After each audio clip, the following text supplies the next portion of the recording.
Patty Hicks is a middle school teacher in Naperville, but she lives 25 miles away in Elmhurst.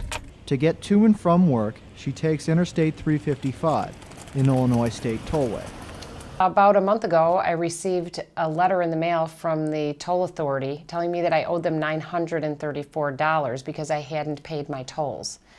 And I have an iPass in my car. The iPass transponder is supposed to tally Hicks' tolls automatically and charge them to her account, so Hicks figured the fines were a mistake.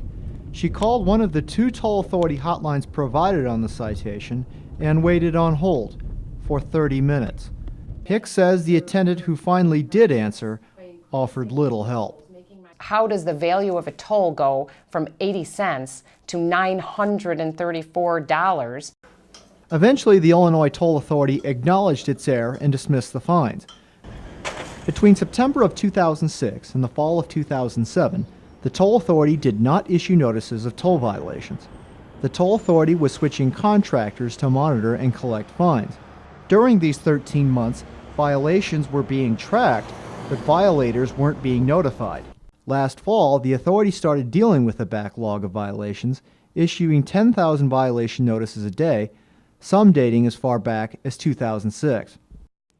Daniel Edelman specializes in citizen advocacy law.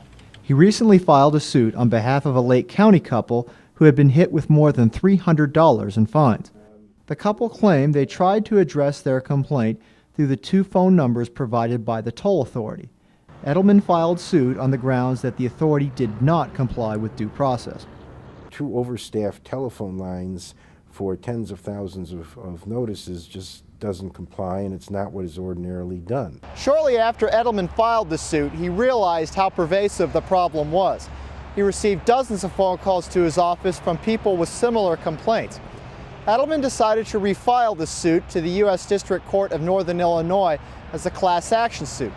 He contends that the systems used to monitor tollway use are failing. Some large proportion of the violation notices are erroneous because the cameras do not accurately record the license plates.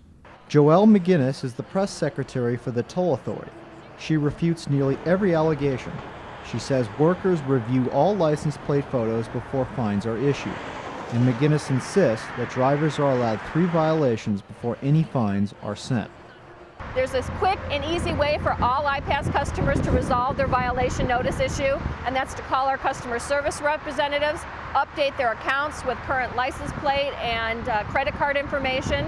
My information was up to date. It was someone else. I called as soon as I got my license plate and told them. Hicks says next time she'll know what to do, and she wants other drivers to know what to do as well. I will have to be diligent about going to their website and checking my own records because I can't trust them. It appears this legal fight may soon be pulling up to the Illinois Tollway Authority's front door. Thomas Day, Medill reports. Eric Skelton is a finance major for a reason. He knows how to balance a budget. Skelton commutes every morning to Roosevelt University from his home in Roselle. He pays his own way for college and to college. I spend probably about $30, maybe $40 a week. Skelton takes the Metro train to the Roosevelt campus. The fares to get on the train aren't much cheaper than the books he takes with him. Basically, I mean, books, the commute to school, paying for school. I pay for my own school right now. State lawmakers are now discussing the idea of providing college students a break, a discount for Metro service for full-time college students. It would change a lot of things. It would be more money for books, more money for school. Skelton has a powerful advocate in this fight. He isn't a member of the Illinois legislature. He isn't a millionaire lobbyist. He's Jared Wolf, a 19-year-old sophomore at the University of Chicago. Wolf went to Springfield to push the proposed student discount to Lieutenant Governor Pat Quinn. The state gives the discount to high school students and to grade school students, but they don't give it to college students. The discounts would be anywhere between 33 to 45%, providing Chicago college students with the same rates that high school students receive. Metro officials support the discounts, provided the state gives added funding to support the new rates. College students need a discount because many of them take the Metro to school or work every day, and these students just simply can't afford to pay transportation on top of the increasing tuition bills. He hopes the measure will be voted on before the train leaves for the next school year. Thomas Day, Northwestern News Network. Eric Frankel isn't thinking about getting rid of his cell phone yet, but the day will come, and if he tosses it into the trash, he could break the law. I just wouldn't pay the fine, or I'd fight it. Under the proposal, Illinois residents could face a $100 fine for trashing many electronics. The law could mean more business for Willie Cade. He owns a company that recycles computers. By reusing the equipment, for every year that a piece of equipment is reused, the US EPA calculates that it's the equivalent of 6 months of taking a car off the road. If the bill passes, the fine wouldn't go into effect until 2012. But Cade says that shouldn't stop you from recycling now. We do not want to have that material leaching into our groundwater. That's the idea behind the legislation. Supporters want to prevent dangerous toxins from making it into the groundwater. Melville Nickerson represents the Environmental Law and Policy Center, which lobbied for the bill.